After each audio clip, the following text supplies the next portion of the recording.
আমার হাতের দিকে দেখেন, অল্প কয়েক মিনিট এক কোরআন মাজিদের আয়াত বুঝাই, এক খেয়ালে চেয়ে থাকবেন, 19 বিষয় না। বৈঠকের দিনই বোন, এই মেয়ে কথা বলছো কেন?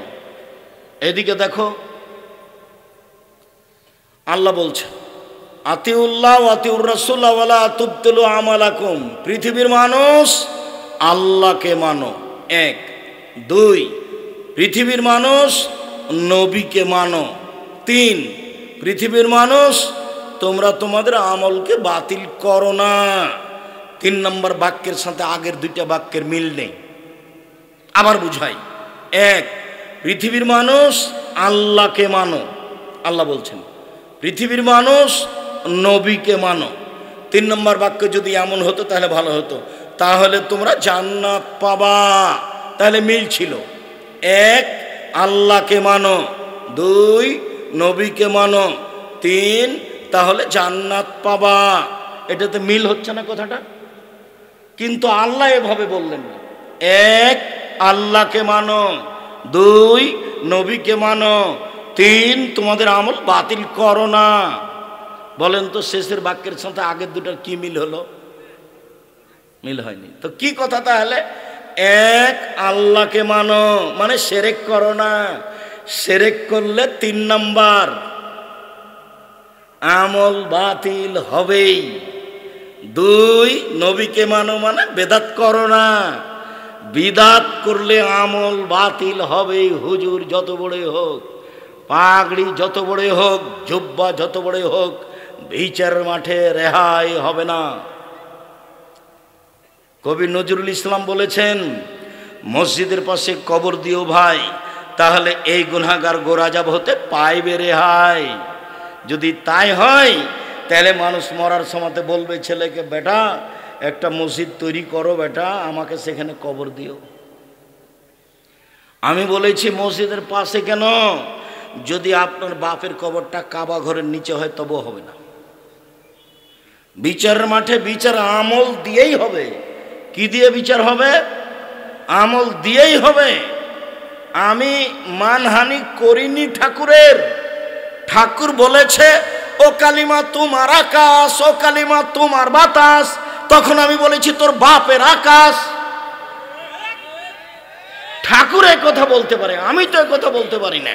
আমি বলি না, আমার ছেলে বলে না, আমার মেয়ে বলে না, আমার পরিবার বলে না, মুখ দিয়ে উচ্চারণ করি না। ঠাকুর বলতে পারে ও কালিমা তোমার আকাশ, ও কালিমা তোমার বাতাস, ও মা তোমার আকাশ, ও মা তোমার বাতাস। মাকে মাকে একটু পড়াশোনা করো, একটু হিসাব নিকাশ হয় না? আমি তো বহুদিন থেকে বলে আসছি, আমার জানা অনুপাতে 71 সাল থেকে এখন পর্যন্ত কোনো শিক্ষিত মানুষ শিক্ষামন্ত্রী হয়নি। ঠাকুর বললো ও কালিমা তোমার আকাশ তোমার বাতাস, আর আমার ছেলে মেয়ে দিনরাত বলবো ও কালিমা তোমার আকাশ তোমার বাতাস। এ হতে পারে না। আমি তখন বলেছি তোর বাপের আকাশ। তো 5,000 কোটি টাকার মামলা হলো সিলেটে, আমি ঠাকুরের নিন্দা করেছি। জজ আমাকে বলছে, আব্দুর রাজ্জাক সাহেব আপনি কি পিস টিভির আলোচক? আমি বললাম জি হ্যাঁ। তখন জজ বলছে আপনার মামলাটা খারিজ করে দিলাম। সম্মানিত দিনী ভাই বোন, আমি যে কোনটা আপনাকে বুঝাই, কেন যে সব এরকম হয়ে গেল। আলেম ওলামা যদি একটু চিন্তা ভাবনা করতো তাহলে তো একটা হতো। আল্লাহকে মানো মানে শিরক করো না। আর বগুড়াতে কাছাকাছি শিরক অনেক, তবে চট্টগ্রাম, বরিশাল, সিলেট, নোয়াখালী, কুমিল্লা শিরক দিয়ে ঢাকা আছে। নবীকে মানো মানে বিদাত করো না। নবীকে মানো না বিদাত করো না। সাদাকাল্লাহুল আজিম যদি নবীর মুখের না হয় তাহলে এটা বিদাত হয়, এটা নবীর মুখের হতে হবে, নইলে তা বিদাত হতে হবে। দোয়া 3 লাইনের একটা আর 1 পৃষ্ঠার একটা। 90 সাল থেকে মাঠে আছে। 90 সালে বক্তব্য চালু হয়েছে বগুড়ায়, বীরকুষ্টিয়ে। সেদিন থেকে মাঠে আছি বলে আসছে 90 সাল থেকে। এটা হয় নবীর প্রমাণ হতে হবে, না হয় বিদাত হতে হবে। কথা বুঝতে পারেননি? আর এখানে আছে কোরআন কারিম আছে, আর বহু জায়গাতে কি আছে? কোরআন শরীফ আছে। প্রমাণ করেন দেখি।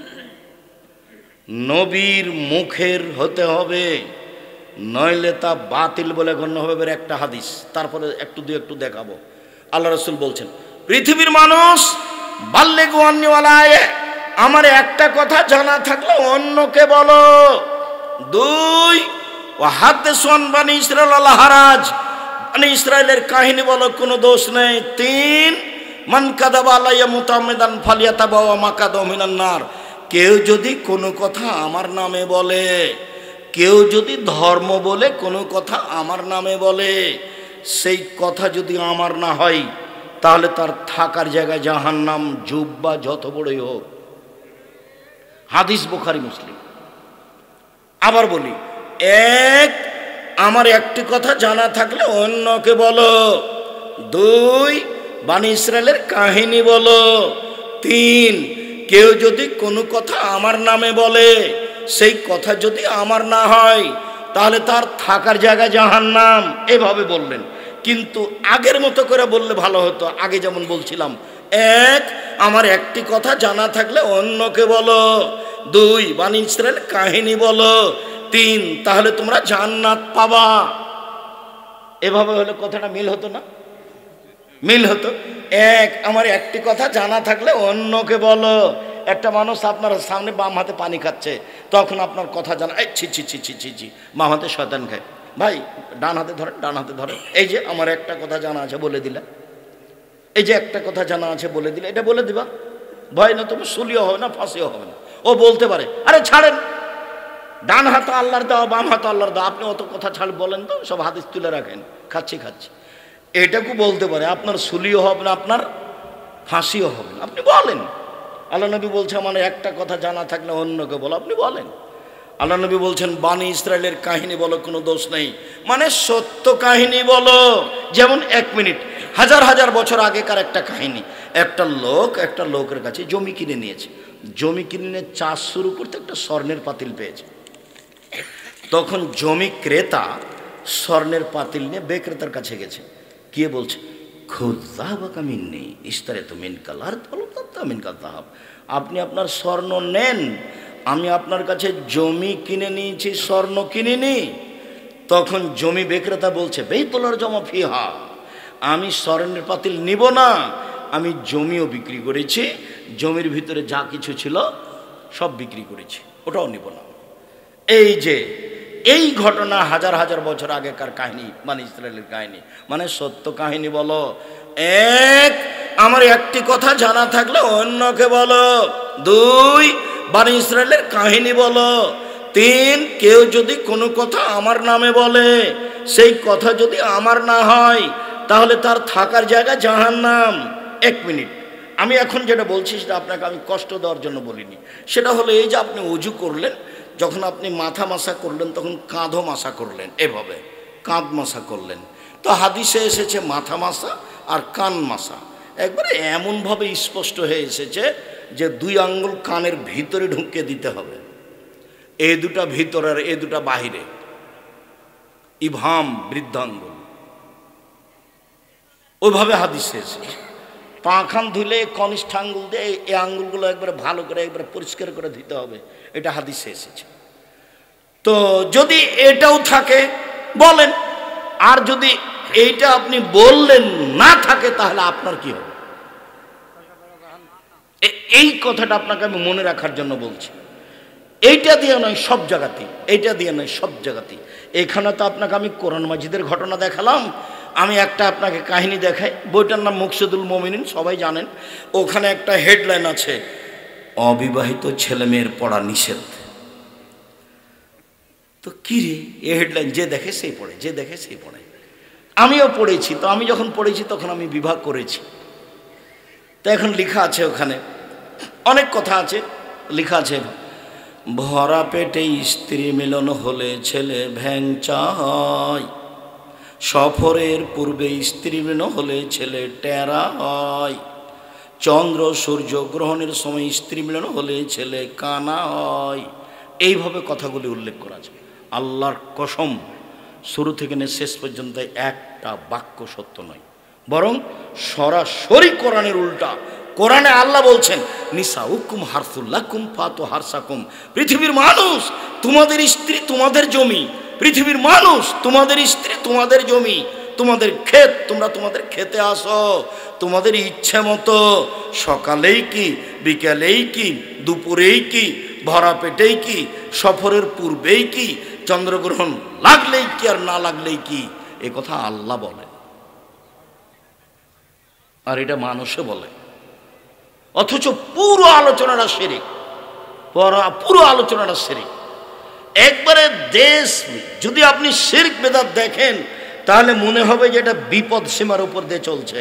আল্লাহ নবী বলছে লাক্কেন মাতাকুম লা ইলাহা ইল্লাল্লাহ, লোকটা মরে মরে জান যায় যায়, লোকটা মরে মরে জান যায় যায়।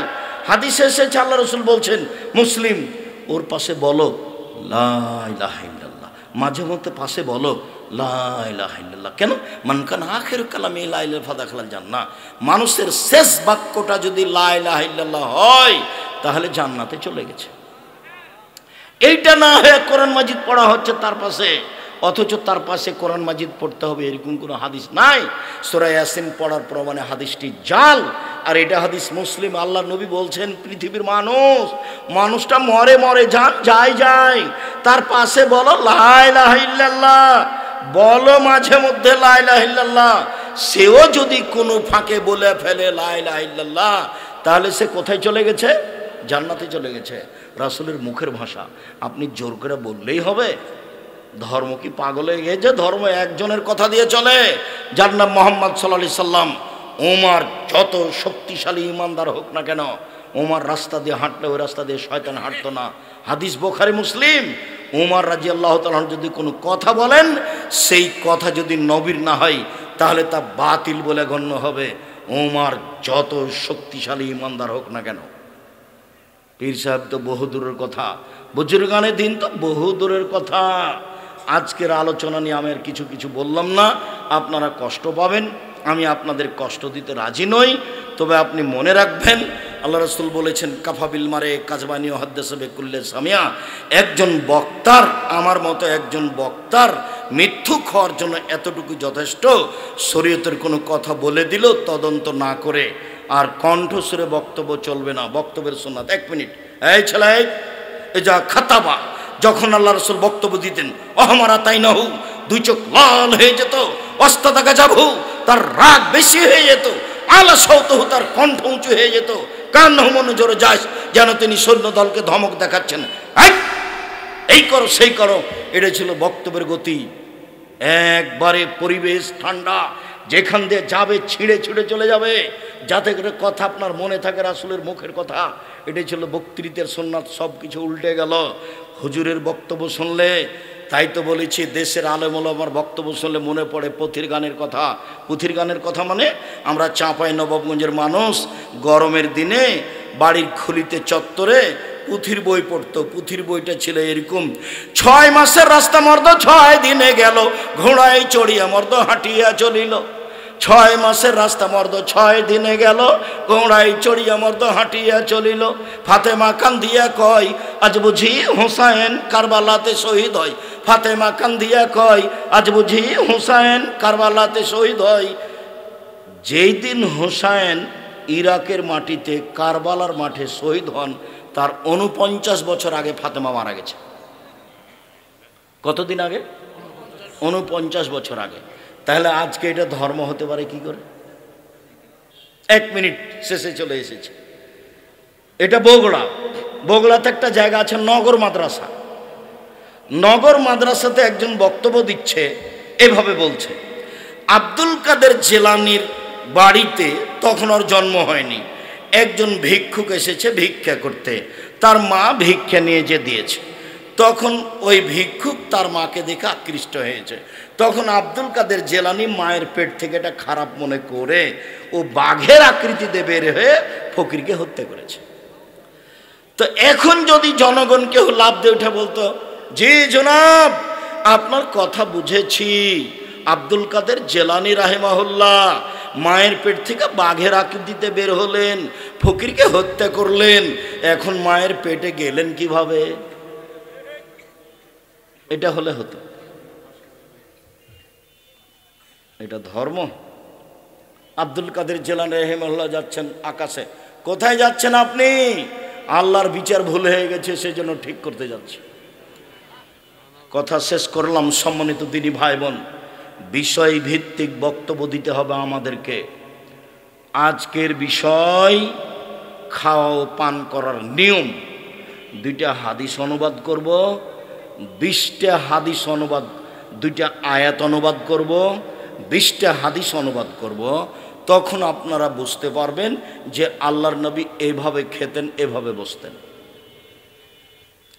যখন নফল সালাতের আলোচনা করব তখন বলবো চাস্তের সালাতেই, এশরাকের সালাতেই, মসজিদে ঢোকার সালাতেই, ওজুর সালাতেই, প্রয়োজনের সালাতেই, ইস্তেখারার সালাতেই, আওয়াবিনের সালাতেই। তখন মানুষ বুঝবে যে সালাত হলো এই। শুকরিয়া, জাযাকুমুল্লাহ খায়ের। আল্লাহ তুমি আমাদেরকে হেফাজত করো এবং রাসূল সাল্লাল্লাহু আলাইহি সাল্লামের পদ্ধতিতে চলার তৌফিক দান করো। ও আমার দিনী ভাই বোনেরা, বই পুস্তক আছে, আব্দুল্লাহর বই আছে। ওই যে আব্দুল্লাহর ফিলিস্তিনের ওপরে ইতিহাস ব্যতিক্রম বই, সেটা আছে। আব্দুল্লাহর মিন্নাতুল বারি আছে। আর আমাদের বইগুলি আছে। আজকে যে আলোচনা করছিলাম সেটা আছে উপদেশ বই। আর সলাতের বইটা তো আছে। সলাতের বইয়ে 35টা হাদিস দেওয়া আছে হাত তুলে দোয়া করার। ভাইজান আমি আর আগে ওটাকে মাথায় দিলে হতো, এখন ছেড়ে দিয়েছি। আর ওরকম পরিবেশ হবে না ভাইজান। আবার দেখবো, আবার হবে ইনশাল্লাহ, আবার দেখবো ইনশাল্লাহ। ভাইজান ওই একটা পরিবেশ একরকম থাকে না তো, আমার মাথা তো ওটা ছিল না। যে আমি মনে করছি যে আপনারা বিরক্ত হয়ে গেলেন মনে হয়।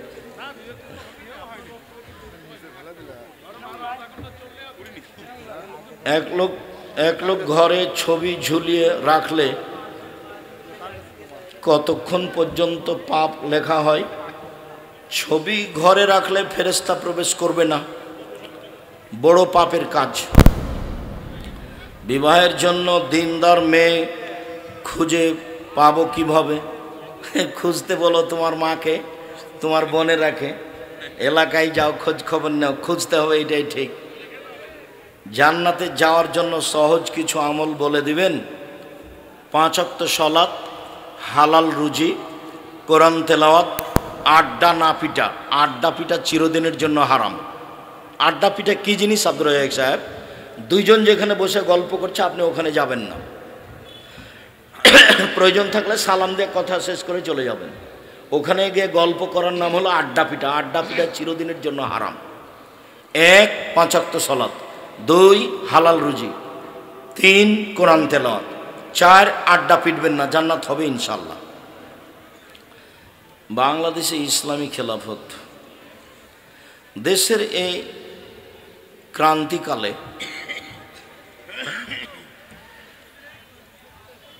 সব আলেম ওলামা ঐক্যবদ্ধ হয়ে, তাহলে যারা বৈঠক করছে তারা মাঝে মধ্যে বৈঠক করছে, আব্দুল্লাহ নিয়মিত সে বৈঠকে উপস্থিত হয়। এশার নামাজের পর সুন্নাত না পড়ে ভিতর 1 রেকাত পড়া যাবে কি? জি পড়েন, সুন্নাত পড়া ভালো, ভিতর পড়তেই হবে। 1 রেকাত পড়েন, 3 রেকাত পড়েন, সব 5 রেকাত পড়েন, সব বুখারী মুসলিমের হাদিস। জানাজা নামাজের সঠিক নিয়ম জানতে চাই। প্রথমে আল্লাহ আকবার বলে আউযুবিল্লাহ বিসমিল্লাহ সূরা ফাতিহা, বিসমিল্লাহ বললো একটা সূরা, তারপর আল্লাহ আকবার বলে দরুদ, তারপর আল্লাহ আকবার বলে বিশেষ দোয়া, তারপর আল্লাহ আকবার বলে সালাম। অনেকে বলছে গাজওয়াতুল হিন্দ যুদ্ধের সময় চলে এসেছে, আসতে পারে। হিন্দুস্তানে যুদ্ধ হবে,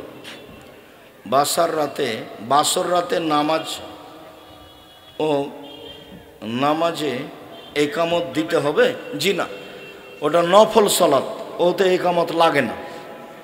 স্বামী স্ত্রী পড়বে, স্বামী আগে স্ত্রী পিছনে। বাংলাদেশ নিয়ে বিভিন্ন রকম। বায়তুল মোকাররম মসজিদ নাকি আগে হিন্দুদের মন্দির ছিল। হ্যাঁ, নোংরা কথা তো, যেরকম ফালতু কথা জিজ্ঞাসা করো কেন?